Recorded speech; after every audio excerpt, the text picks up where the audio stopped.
So we rounded up a bunch of clips today. And no, this won't be the whole show. I'm just making a point.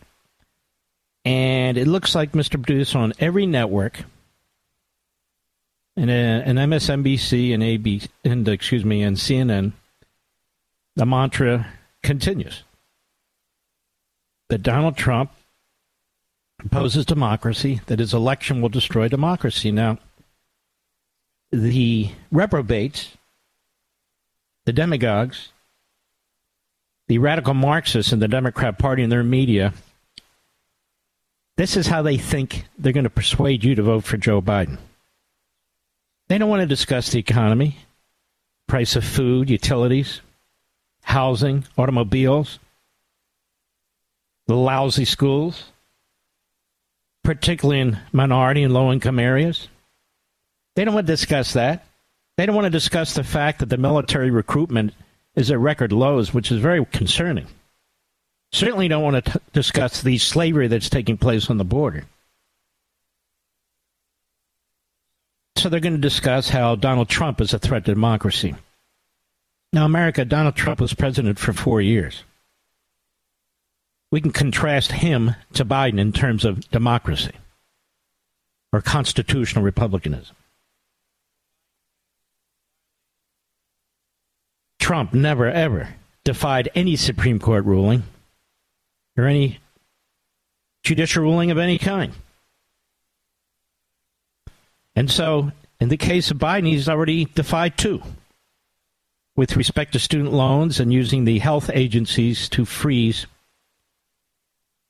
rent levels. Doesn't have the authority to do any of this stuff.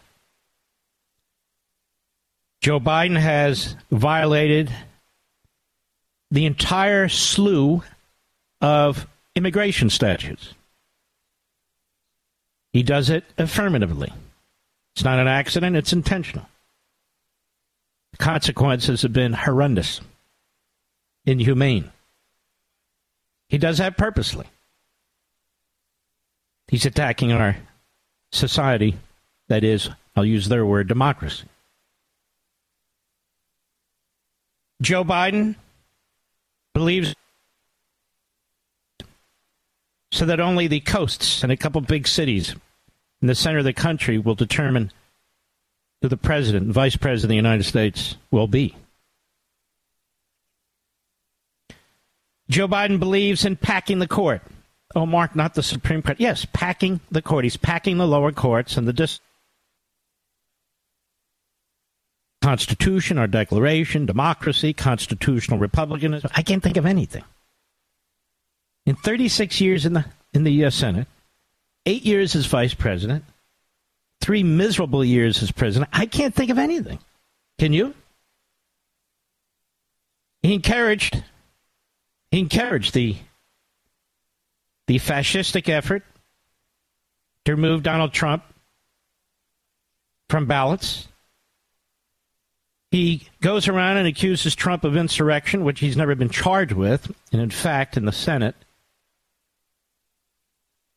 when there was a trial there, a really outrageous effort, Trump was acquitted. So he's sending messages to his judges, his prosecutors, and the would-be jurors in most of these Democrat cities. Joe Biden shouldn't be giving lectures about democracy. Joe Biden needs to receive lectures about democracy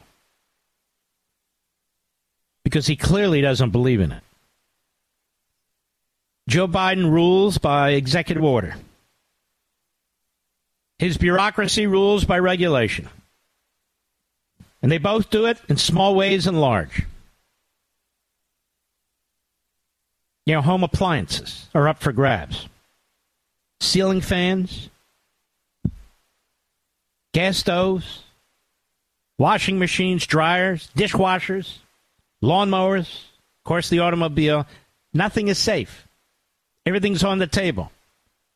And a court just ruled, hello, the EPA doesn't have the authority to do all this in the name of clean air. And it clearly does not, but it doesn't matter. It doesn't matter. Joe Biden doesn't believe in democracy. He believes in the permanent government. He believes in broadening its powers, increasing its numbers, using your tax dollars to pay them bonuses and increase their salaries. Democracy. Now, the benefit we have is that Donald Trump was president for 4 years. He never led an insurrection. He was never seditious. He never did a violent thing, nor encouraged a violent thing at all. Nor has he been charged with any of that.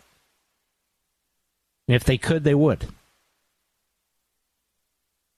Never defied a Supreme Court ruling, as Biden has. Never defied a circuit or district court ruling. Appealing them is not defying them. It's using the process.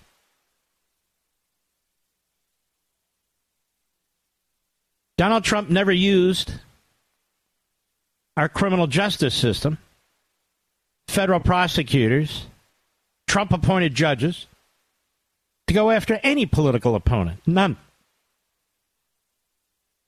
Not once. And on January 6th, while the judges in Washington, D.C., like a former friend, Lamberth and others, are having a grand old time, abusing the law, particularly 1502, the Enron obstruction law, to throw innocent Americans in prison. And they have to use that statute because they're following the lead of the rogue prosecutor rather than thinking for themselves as judges are supposed to. It's one thing if you violently attack a cop or if you do damage inside the building or to get in the building. It's quite another if you're roaming around aimlessly or if you're on the Capitol grounds. That certainly doesn't deserve any jail time. None. People in this country right now have done much worse, and they're roaming the countryside, raping and pillaging and killing. So what has Donald Trump done that threatens democracy? Nothing.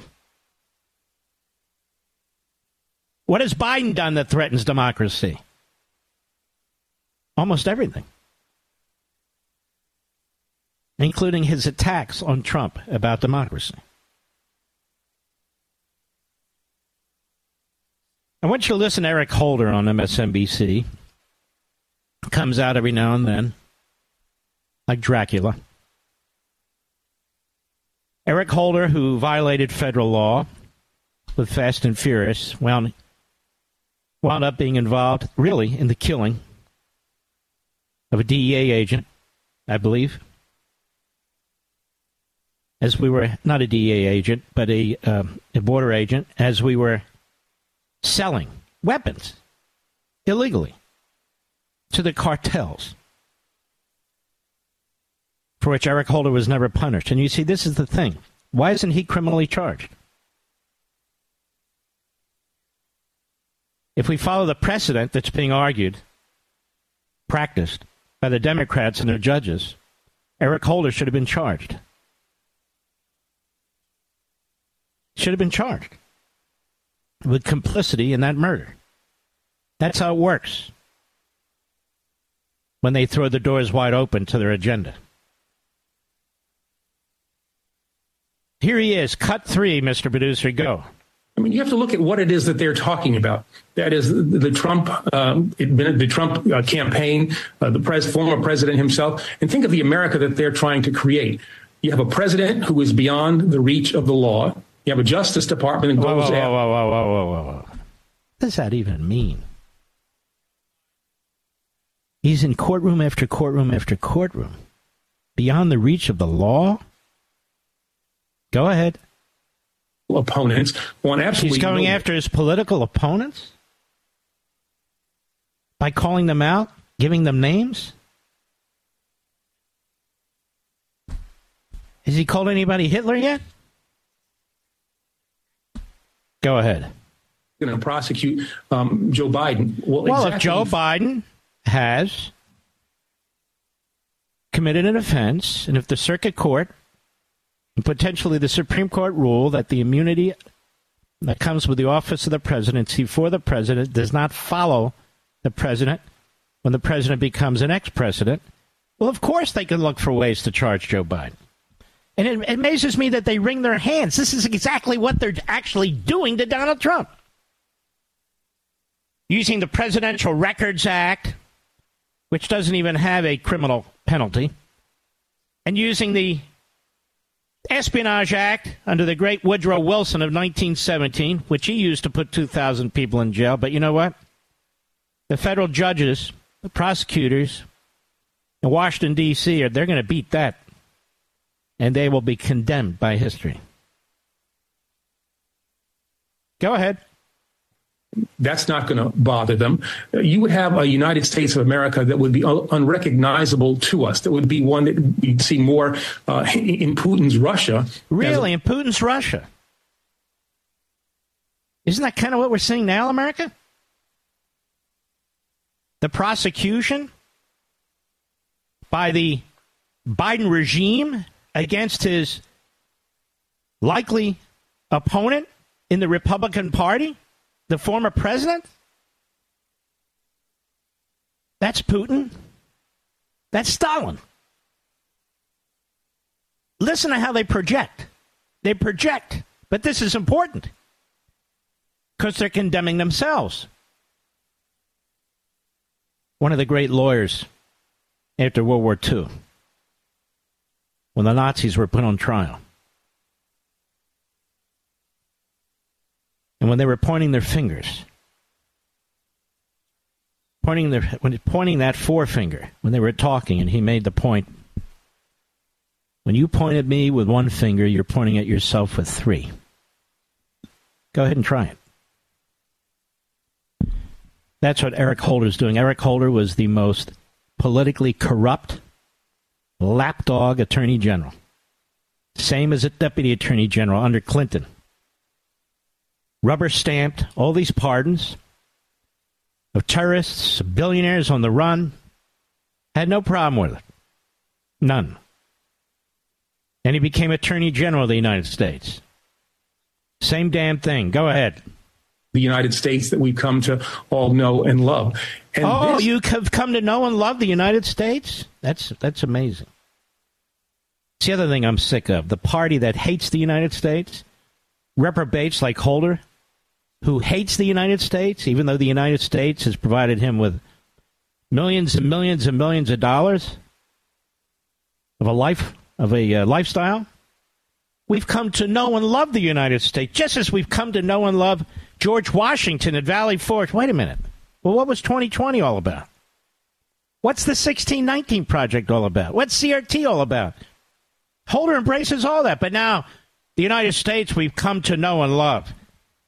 You see, those of us who defend the founders and the original documents, those of us who defend American history, the good, bad, and the evil, those of us who defend private property rights, the Bill of Rights, family values, apparently we're the ones against democracy. Go ahead. What this is about. This question is about whether or not our democracy will endure, whether or not our democracy... No, it's not. No, it's not. You lying SOB. No, it's not. You're already destroying our Constitution. This election's about whether or not we, our side, can save it, or if it's too late.